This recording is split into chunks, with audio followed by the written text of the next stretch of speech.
Hello mga kamami, it's Friday at log out time na naman. Natapos na naman ang isang araw.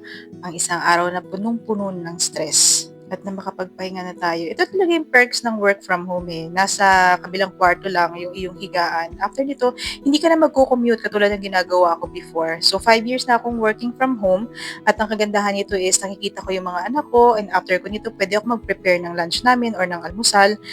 Akala nila madali lang ang work from home. Nasa bahay ka lang daw, nakapambahay, may kape sa tabi.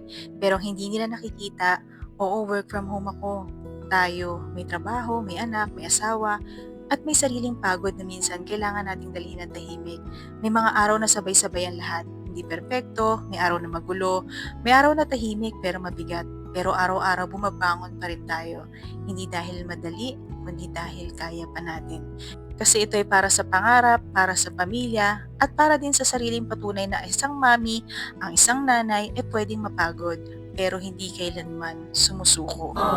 Kaya sa lahat ng mga kamami natin dyan sa mansulok ng mundo, saludo ako sa inyo sa lakas, sa malasakit at pagmamahal at sakripisyo sa inyong mga pamilya. Happy weekend mga kamami!